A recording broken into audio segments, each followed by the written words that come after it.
Willkommen bei Spotlight 85, dem YouTube-Kanal, auf dem wir Star Trek nicht nur feiern, wir sezieren es liebevoll wie der Doktor eine Borg-Drohne. Heute werfen wir einen Blick auf einen der faszinierendsten Charaktere des Franchise, Seven of Nine, tertiäres Attribut von Unimatrix 01. Ihre Ankunft auf der Voyager war nicht nur ein echter Regenerationszyklus für die Serie, sondern auch ein echter Test für die Nerven hinter den Kulissen. Denn während Seven Schritt für Schritt ihre Menschlichkeit zurückgewann, explodierten hinter der Kamera gelegentlich die Emotionen, ganz ohne Phaser. Um ihre Entwicklung wirklich zu begreifen, von der emotionslosen Drohne zur komplexen Frau mit Persönlichkeit, muss man ihre Geschichte chronologisch durchgehen. Und dabei sollte man nicht vergessen, ihre Reise ist nicht nur Science Fiction, sondern auch ein Spiegel der realen Machtspiele, kreativen Entscheidungen und Konflikte, die sich im Maschinenraum der Produktion abspielten. Also schnallt euch an, wir begeben uns auf einen Trip durch Sevens Identitätsfindung und durch das Minenfeld der TV-Produktion der 90er. Energie.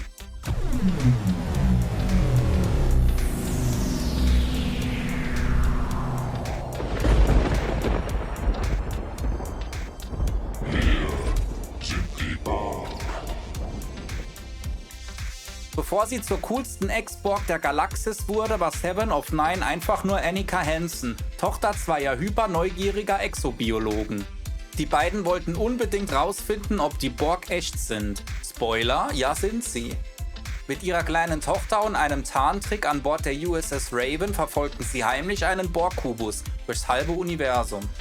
Sie sammelten fleißig Daten über das Kollektiv, bis sie entdeckt wurden. Ergebnis? Assimilation für die ganze Familie. Familienausflug mal anders. Annika wurde in eine Borg-Reifungskammer gesteckt und kam als Seven of Nine wieder raus. Kybernetisch aufgerüstet, emotional abgeriegelt, aber definitiv unvergesslich. Staffel 4 von Raumschiff Voyager startet mit einem Neuankömmling, die mehr mitbringt als nur Implantate. Seven of Nine, Borg-Drohne mit Attitüde, wird zur strategischen Notlösung gegen Spezies 8472. Ziemlich schnell wird ihr aber der Stecker gezogen, wortwörtlich. Die Trennung vom Kollektiv ist für Seven keine Befreiung, sondern wie ein kalter Entzug auf brutalste Art. Milliarden Stimmen weg, was bleibt, ist beängstigende Stille und der panische Versuch, wieder Teil des Schwarm-WLANs zu werden. Menschlichkeit? Nein, danke. Ihren Geburtsnamen Annika lehnt sie ab. Gefühle findet sie ineffizient und Individualität ist für sie Chaos in Reinform. Sie sabotiert sogar die Voyager nur, um ihren Ex-Kollektivfreunden wieder in die Arme zu laufen. Das nennt man also menschliche Freiheit. Sie werden so lange auf die Zelle beschränkt sein, bis ich sicher bin, dass Sie uns nicht wieder zu schaden versuchen.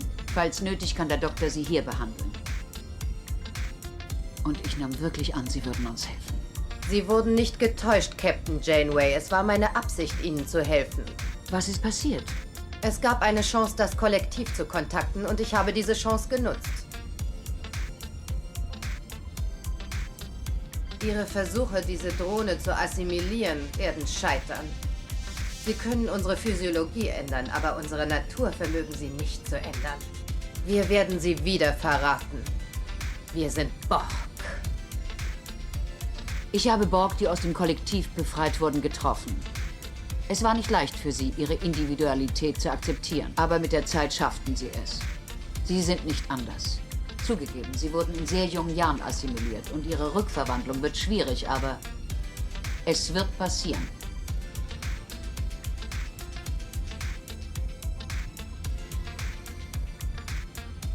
Falls dies geschehen wird, werden wir dann völlig menschlich? Ja, das hoffe ich. Wir werden dann autonom, unabhängig sein. Genau das macht die Individualität aus. Wenn wir zu diesem Zeitpunkt entscheiden, zum Kollektiv zurückzukehren, wird es uns erlaubt? Ich glaube, diesen Wunsch werden Sie nicht haben.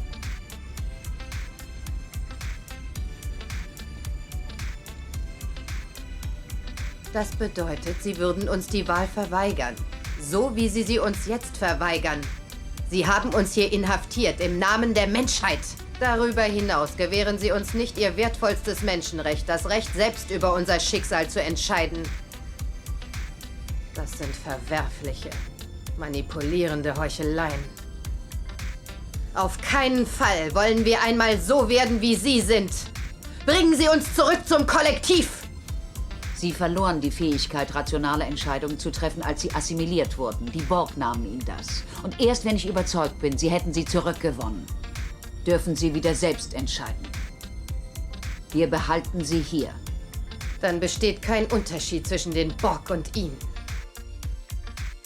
Erst als die Raven wiedergefunden wird, wird sie mit echter Angst konfrontiert, da sie Flashbacks erleidet von ihrer Assimilation. Und plötzlich ist da nicht nur die Borg, da ist ein Mensch, irgendwo tief drin.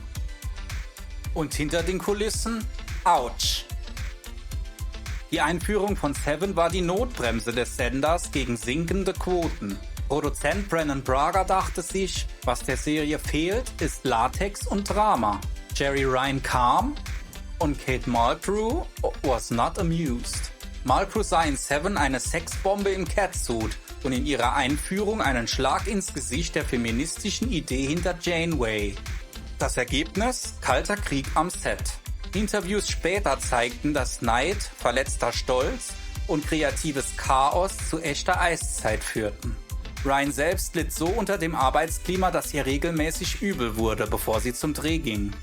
Ironischerweise spiegelte sich dieser Zoff teilweise in der Serie wider. Der taffe Captain, der versucht, eine widerspenstige Ex-Borg zum Menschen zu machen, mit Zähneknirschen auf beiden Seiten.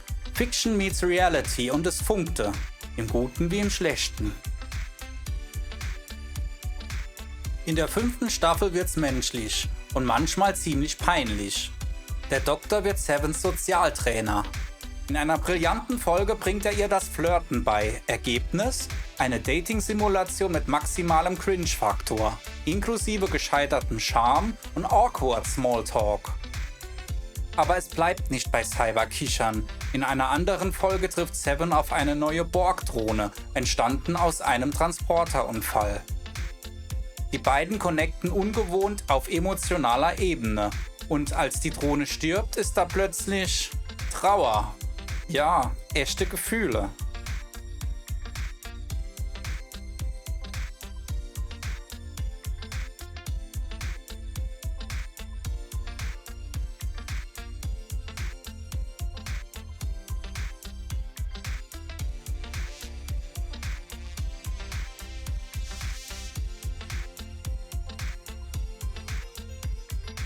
In einer anderen Folge funkt die Borg-Königin rein und will Seven zurückholen mit Zuckerbrot und Nanoproben. Sie verspricht Ordnung, Perfektion und Netflix für Drohnen. Doch Janeway startet eine riskante Rettungsmission und zeigt Seven, dass Bindung mehr bedeutet als das Hive-Bewusstsein.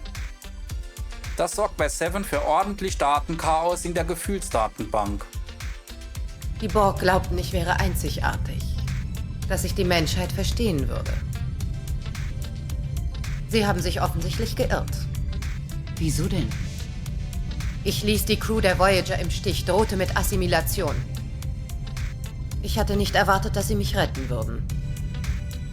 Sieht aus, als müssten Sie noch einige Dinge lernen. Noch heftiger wird's in einer anderen Episode, als Seven plötzlich Persönlichkeiten assimilierter Opfer in sich trägt. Kein Fun, sondern emotionaler Overload. Sie spürt erstmals das Leid, das sie einst verursacht hat. Empathie-Download erfolgreich. Und hinter den Kulissen, während Seven onscreen zur komplexen Figur wird, dreht sich offscreen fast alles um sie. Jerry Ryan wird zum neuen Drehbuchmittelpunkt, was am Set nicht gerade für Applaus sorgte. Noch mehr Zündstoff lieferte die Beziehung zwischen Jerry Ryan und Produzent Brannon Braga, Klatsch inklusive. Es soll sogar so gewesen sein, dass die Mutter von Kate Mulgrew gegenüber den Produzenten behauptet hat, dass Seven of Nine keine geeignete Figur in dieser Serie ist. Aber durch die romantische Beziehung zu Brannon Braga reduzierten sich die Mobbing-Attacken von Kate Mulgrew. War es echte Liebe oder ein strategisches Überlebensmanöver? Die Dynamik zwischen Janeway und Seven war auf dem Bildschirm intensiv, ehrlich und fast schon familiär. Hinter der Kamera distanziert, professionell und eiskalt. Was Mulgrew und Ryan schauspielerisch abliefern, ist komischerweise dennoch große Klasse. Ihre Verbindung wirkte so echt, dass man kaum glauben kann, wie frostig es am Set war. Im späteren Verlauf wird ausgerechnet die Ex-Borg mit Sozialallergie zur Ersatzmutter und das nicht nur für ein Kind, sondern gleich für eine Gruppe Mini-Kollektiv-Kids. Vor allem zu Icheb entwickelte sie fast eine mütterliche Beziehung, was für jemanden, der Gefühle vorher noch unter Fehlfunktion abgespeichert hatte, ein Riesensprung ist. Sie stellt sich sogar gegen seine Eltern, die ihn wortwörtlich den Borg vorwerfen wollten. Family First, auch wenn es früher mal Kollektiv First hieß. Später entdeckt Seven eine geheime Traumwelt, in der Drohnen heimlich ihre Individualität ausleben, quasi das Facebook des Borg-Unterbewusstseins. Statt wegzusehen, kämpft sie für deren Freiheit und riskiert dabei Kopf, Kragen und Implantate. Damit ist klar, Seven folgt nicht mehr nur der Effizienz, sie hat Prinzipien, menschliche wohlgemerkt. Auch an Bord der Voyager empfängt sie mehr Akzeptanz und Respekt von ehemalig diskriminierenden Crewmitgliedern. Herablassend, arrogant. Ich weiß, dass sie schwierig sein kann. Schwierig? Sie ist absolut unmöglich. Ich mag nicht mehr den Schiedsrichter spielen, wenn Sie eine Meinungsverschiedenheit haben. Wenn Sie ein Problem haben, sprechen Sie selbst mit ihr. Sagt Ihnen das Wort irrelevant irgendwas? Sie hört einfach nicht zu. Sie mag vielleicht menschlich aussehen und menschlich klingen, aber sie ist Borg. Teilweise ist das Problem Ihre Einstellung. Sie haben Seven niemals als Teil der Crew akzeptiert. Und mit gutem Grund. Wissen Sie, was sie heute gemacht hat? Sie hat aus dem Maschinenraum einen isolinearen Prozessor geholt. Als ich ihn aus der Astrometrie zurückholen wollte, hatte sie die Tür verschlossen. Als wäre dieses Labor ihr Privatbereich. Was erwarten Sie von mir? Soll ich Sie für den Rest der Reise in die Arrestzelle verbannen? Gar keine so üble Idee. 7 of 9 an Chakotay. Chakotay hier. Melden Sie sich sofort im astrometrischen Labor. Bin unterwegs. Na bitte, sie erteilt Ihnen schon Befehle. Ich schwör's Ihnen, Chakotay. Wenn sie mich nochmal dumm anredet, dann übernehme ich keine Verantwortung für das, was passiert. Sie sind Führungsoffizier auf diesem Schiff. Handeln Sie entsprechend. Finden Sie einen Weg, mit ihr klarzukommen.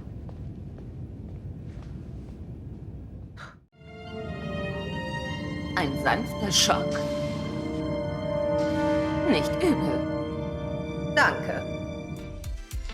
Seven war jetzt nicht nur Dreh- und Angelpunkt vieler Episoden, sie war die Show. Das gefiel nicht allen.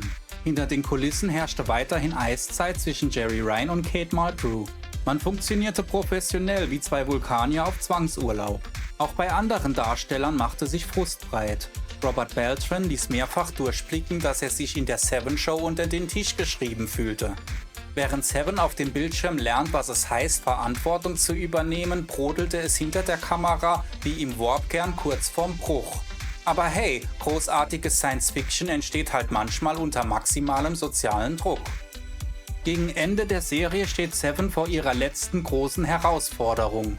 Liebe, die ultimative Endgegnerin für jede Ex-Borg. Ihr Kortikalknoten droht den Geist aufzugeben. Quasi das logische Zentrum der Borg. Ihre stoische Akzeptanz des Todes und Ichebs heroische Spende seines eigenen Knotens zeigen, wie tief ihre menschlichen Bindungen inzwischen gehen. Ihr Okularimplantat. Es funktioniert wieder nicht richtig.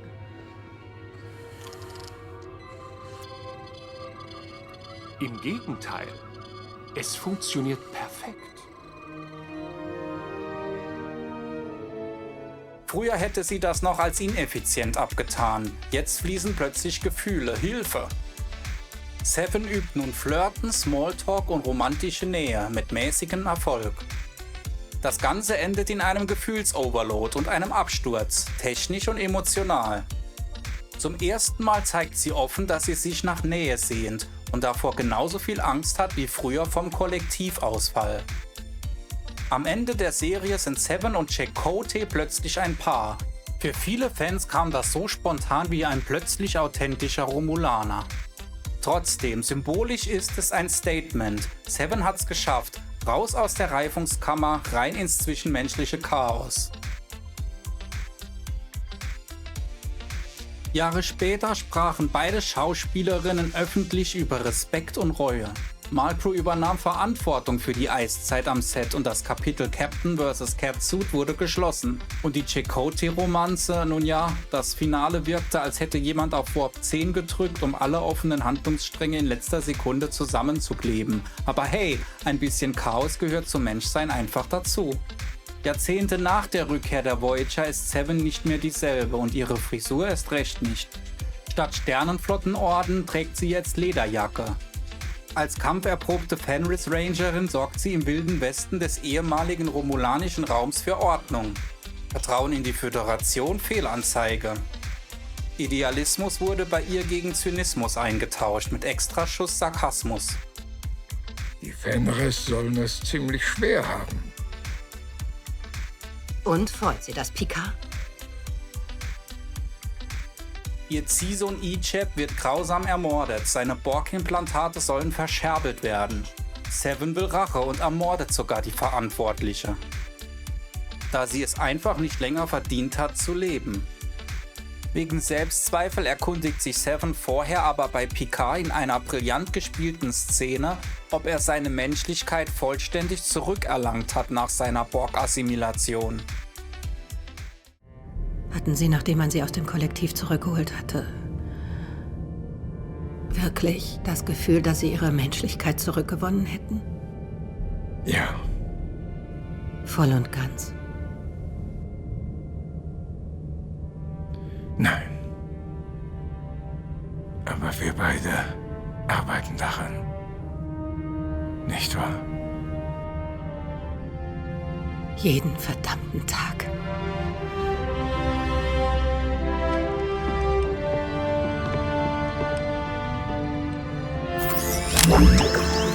Später bekommt Seven die Gelegenheit, sich mit einem Borg-Kubus zu verbinden und wird temporär zu einer Art Borg-Königin. Aber keine Sorge, keine Rückfallgefahr. Statt sich vom Kollektiv verschlingen zu lassen, macht sie es zu ihrem Werkzeug. Borg-Revenge mit Moralfilter. Auch ihr Liebesleben blüht wieder auf mit Raffaella Musica. In einer alternativen Realität ist sie dank Q plötzlich die Präsidentin einer faschistischen Konföderation. Später reist sie in die Vergangenheit der Erde und man merkt ihr an, wie sehr sie ihr neues Aussehen genießt, ohne diese verräterischen Borg-Implantate. Da amüsiert sich ja jemand richtig. Die Borg-Implantate sind für sie eine Belastung. Es ist schön, sie zur Abwechslung mal so unbeschwert zu erleben. Aber ihren menschlichen Namen möchte sie nicht annehmen. Selbst als Captain Shaw sie dazu nötigt, er nennt sie respektlos Commander Hansen. Commander Hansen. Mein Name ist Seven of Nine. Hier sehen wir auch vor der Kamera einen Captain der Seven of Nine mobbt. Das waren Sie. Damit haben Sie das Ende Ihrer Karriere besiegelt. Ich will einen vollständigen Bericht mit allen Einzelheiten über das, was die da gerade getan haben.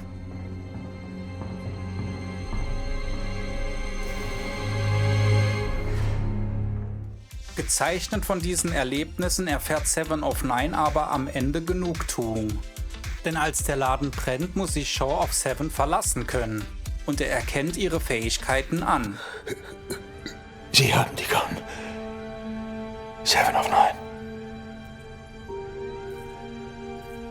Im entscheidenden Moment kurz vor seinem Tod nennt er sie endlich Seven of Nine. Nicht Commander, nicht Hansen, sondern sie selbst. Und er übergibt ihr das Kommando. Boom, der Kreis schließt sich. Aus der Ex-Borg-Außenseiterin wird ein vollwertiger Sternenflotten-Captain.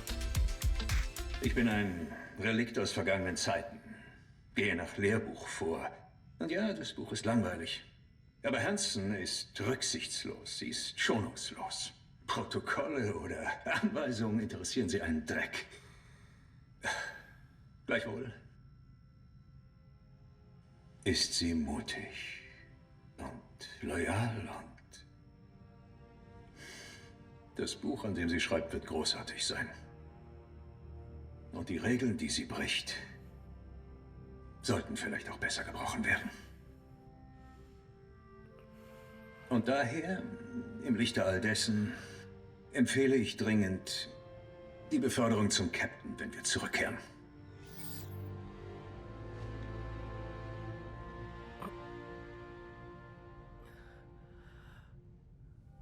Ihr Rücktrittsgesuch wird abgelehnt. Captain. Aus der Ex-Borg-Außenseiterin wird ein vollwertiger Sternenflotten-Captain. Sevens Weg durch das Star Trek-Universum ist kein einfacher Spaziergang durchs Sternenflottenhauptquartier, eher ein harter Marsch durch soziale Minenfelder, Borg-Knoten und jede Menge kalte Schultern. Vor der Kamera ist die Angst vor den Borg, vor dem Verlust der Identität Grund genug, um sie zu diskriminieren. Hinter der Kamera kam es zu einem Gleichnis, weil sich viele auch bedroht fühlten von Jeri Ryan. Ihre Entwicklung von der emotionslosen Drohne zur komplexen, verletzlichen und gleichzeitig unfassbar starken Frau ist eine der tiefgründigsten Stories des gesamten Franchise. Während sie auf der Voyager gegen Borg-Vorurteile kämpfte Jeri Ryan hinter der Kamera gegen echten Gegenwind. Der Sender wollte Quoten, die Produzenten wollten Latex und die Kollegen wollten am liebsten Abstand. Willkommen im echten Kollektiv. Kein Hive-Bewusstsein, aber unterschwellige Spannung Deluxe. Wir erlebten Seven als abgebrühte Fenris-Rangerin mit einem Phaser in der einen und jeder Menge Trauma in der anderen Hand. Ihre Begegnung mit Captain Shaw fast schon eine Fortsetzung des alten Musters.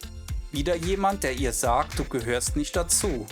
Wieder jemand, der ihr ihren Namen nehmen will. Commander Hansen, ernsthaft? Aber diesmal hat Seven gelernt, Zugehörigkeit muss man sich nicht verdienen, man lebt sie. Und so kämpft sie nicht nur mit Waffen, sondern mit Haltung. Bis selbst Shaw, der sie anfangs wie ein störendes Borg-Relikt behandelte, in seinem letzten Atemzug das Richtige tut. Er nennt sie Seven of Nine, nicht aus Pflicht, sondern aus Respekt. Dieser Moment ist mehr als nur ein Fanapplaus-Magnet. Es ist die perfekte Replik auf alles, was sie durchgemacht hat. Vom Set-Mobbing bis zum Sternenflottenzweifel, von der Explosion zur Anerkennung. Denn alles, was Seven je wollte, war dazuzugehören. Und wenn es nicht die Crew der Voyager ist, dann ist es die Crew des nächsten Jahrhunderts. Ich feiere es. Und verdammt nochmal, sie ist jetzt Vorbild für alle unterdrückten Menschen, meiner Meinung nach. Mit Rang, Respekt und einem Captainstuhl unter ihren Hintern. Welche ist das? Die USS Voyager. Unter diesem Namen ist sie weitergereist als ein jedes dieser anderen historischen Schiffe. Auf ihr wurde ich wiedergeboren. Sie war mein Zuhause. Ihre Crew meine Familie. Und heute? Sind Sie auf der Suche nach einer neuen? Wir alle suchen Anschluss. Ein bisschen einsam ist ja jeder, oder? Und das, meine lieben Freunde, ist Star Trek für mich in seiner reinsten Form. Miau. Ich hätte mich so auf Star Trek Legacy gefreut. Seht ihr das auch so? Schreibt's bitte in die Kommentare. Wenn dir dieses Video gefallen hat, sag dem Algorithmus Bescheid. Mit einem Daumen hoch, einem Abo und einem Kommentar, den sogar die Borg-Königin überzeugen würde. Bis zum nächsten Mal bei Spotlight 85, wo der Wortkern nie ruht und die Emotionen manchmal sogar effizient sind.